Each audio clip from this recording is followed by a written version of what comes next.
Assalamualaikum warahmatullahi wabarakatuh. Perkenalkan, nama saya Cantika Apriliani dengan NIM C1C0202165. Di sini, saya ingin mempresentasikan hasil makalah yang telah saya buat, yang berjudulkan Konsep Dasar Penganggaran. Penganggaran, pengertian dan definisi.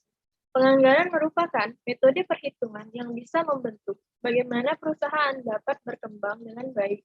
Dengan perhitungan penganggaran dengan baik, maka siklus perekonomian perusahaan dapat terkontrol sepenuhnya. Menurut Mulyadi 2001.2488,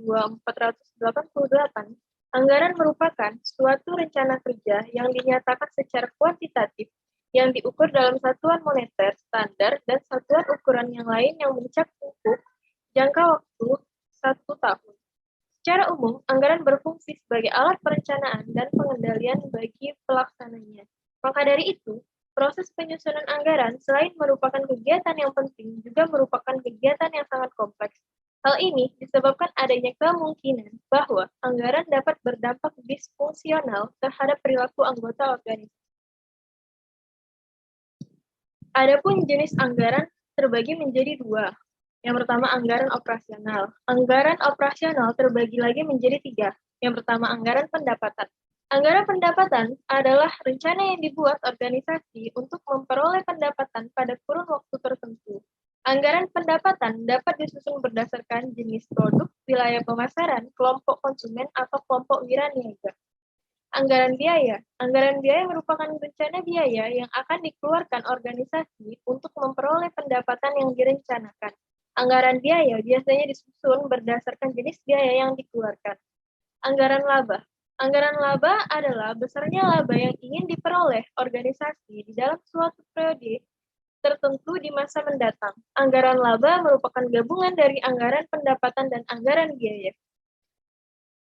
Lalu ada anggaran keuangan. Anggaran keuangan terbagi menjadi tiga. Yang pertama, anggaran investasi. Anggaran investasi rencana organisasi untuk membeli barang-barang modal atau barang-barang yang dapat digunakan untuk menghasilkan produk organisasi di masa mendatang dalam jangka panjang.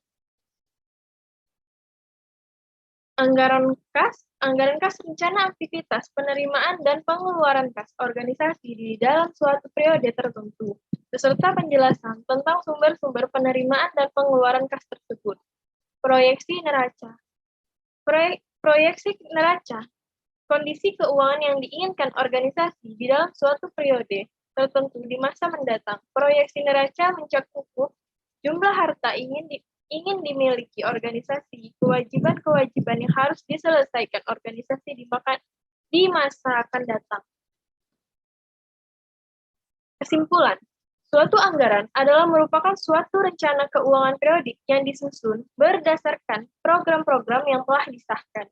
Bisa juga diartikan anggaran adalah rencana tertulis mengenai kegiatan suatu organisasi yang dinyatakan secara kuantitatif dan umumnya dinyatakan dalam satuan uang dalam jangka waktu. Anggaran mempunyai fungsi sebagai fungsi perencanaan, fungsi pelaksanaan, dan fungsi pengawasan, di mana semua fungsi tersebut dimanfaatkan untuk mencapai tujuan dan apa yang telah diharapkan dari penyusunan anggaran tersebut, sehingga berjalan baik sesuai apa yang telah diharapkan dan menurut fungsinya, di mana semua macam anggaran ini dibagi jadi beberapa lagi. Baiklah, terima kasih. Inilah hasil presentasi saya. Jika banyak kekurangan dan banyak kesalahan, tolong dimaafkan. Saya akhiri.